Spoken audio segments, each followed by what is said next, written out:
chaque fois, dans l'histoire de Yusuf alayhi salam, tout se passe au moment précis, de la manière précise et dans le lieu précis. Et là, c'est trop puissant. Et c'est parfait. Alors que si on regarde ça avec la vision physique, on se dit, ouais, en vérité, le pauvre, il a subi que des souffrances. Il a subi que des souffrances, et voilà, à quoi bon tout ça? Mais à la fin, on a bien pu voir que Rabbi subhanahu wa ta'ala lui a permis d'être un modèle pour le prophète alayhi salam et pour nous. C'était un modèle dans l'ihsan, dans le plus haut degré de la spiritualité, l'excellence. Le fait de répondre au mal par le bien, d'adorer Allah comme si tu le voyais, mais si tu le vois pas, Allah lui te voit. Chaque fois que Yusuf alayhi salam dans son histoire des personnes le voyaient, il lui disait Inni araka min al-muhsinin. On te voit parmi les bienfaisants, ceux qui font preuve de l'ihsan. Subhanallah.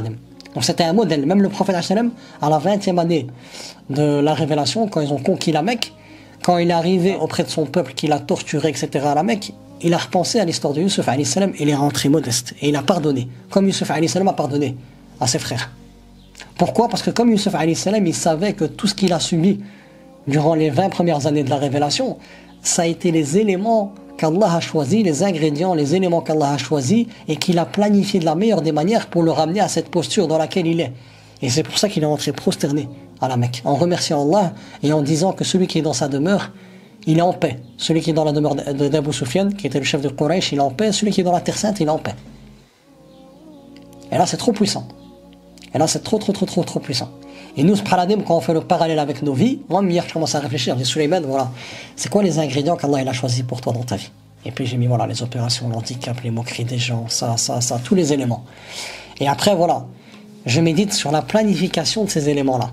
Donc, toutes les choses qu'Allah m'a données, eh ben, dans ma vie, il s'est passé ça. Et après, voilà, il y a ce libre arbitre, il y a ce fardeau que les cieux et les montagnes, ils n'ont pas voulu porter, qui est le choix. Le choix de faire le bien ou le mal. Accepter le décret divin, c'est un bien. Refuser le décret divin, c'est un mal. Donc, ça rentre dans le libre arbitre. Et le Suleiman, voilà. Maintenant, si tu veux guérir de tes blessures, à toi de voir où tu en es par rapport à ce choix qu'Allah t'a donné, par rapport à ton libre arbitre. Ok, les éléments, ils sont là. Les ingrédients, ils sont là. La planification, tu peux la constater. Mais pour qu'il puisse y avoir une élévation spirituelle à travers tout ce que tu as vécu, il y a ce point 3 qui est très important, c'est le libre arbitre, le choix que tu vas faire. Est-ce que tu vas accepter le décret divin ou est-ce que tu vas le refuser? Si tu acceptes le décret divin, Allah subhanahu wa ta'ala te permettra de t'élever. Et quand tu vas t'élever, Allah subhanahu wa ta'ala te permettra de pouvoir contempler ses noms et ses attributs à travers tout ce que tu peux vivre. Donc tous les noms d'Allah qu'on est en train de voir, on va les constater à travers cette élévation spirituelle. Tu pourras prendre conscience des noms d'Allah. Et quand tu prends conscience des noms d'Allah, tu es dans l'ihsan et tu vis ton paradis sur terre et ça a une beauté inégalable. Subhanallah. Et c'est trop beau.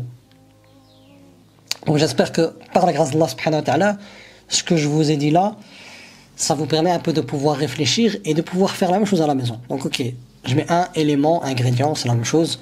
2, planification, comment Rabbi l'a structuré tout ça dans ma vie. 3, le point le plus important c'est 3, parce que dans le premier et le deuxième, tu n'as pas le choix. C'est dans le troisième, dans ton libre arbitre. Qu'est-ce que tu vas faire de ces éléments et de la programmation et des plans d'Allah et de la planification d'Allah de ces éléments dans ta vie. Et là, c'est le plus gros travail. Et je ne pourrais accepter le décret divin que si je reconnais Allah subhanahu wa ta'ala à travers ses noms et ses attributs, parce que chaque nom d'Allah va me permettre, par sa grâce, de pouvoir, alhamdoulilah, être rassuré, être dans la paix intérieure, être dans la quiétude, dans le bonheur absolu. Parce que je prendrai conscience à travers mon histoire qu'Allah subhanahu wa ta'ala, derrière chaque chose, Allah subhanahu wa ta'ala me montre sa ra'afa, son empathie. Le sommet de la miséricorde, c'est ra'afa. Sa miséricorde, son amour, son indulgence, sa compassion. Alors, je me dirais, Alhamdulillah ya Rabb, Alhamdulillah. Et c'est ça en fait ce que vivent les bien-aimés d'Allah. Ceux qui n'ont pas une mauvaise opinion de lui, mais ceux qui prennent leurs responsabilités et qui suivent les injonctions d'Allah à travers la révélation. Et quand Allah subhanahu wa ta'ala nous dit que le noble Coran c'est une guérison, c'est à nous de pouvoir s'imprégner de le Coran, qui est un livre de terrain. Donc le prophète ﷺ, durant les 23 années de la prophétie, à chaque fois en fonction du terrain, de ce qu'il vivait, Allah subhanahu wa ta'ala lui révélait des versets. Donc le Coran, c'est un livre de terrain, de réalité. Et donc si moi, alhamdoulilah, je reviens aux personnes compétentes pour comprendre les versets du Coran, et ensuite je fais le parallèle avec ma vie, eh bien alhamdoulilah, je ne pourrai que m'épanouir spirituellement.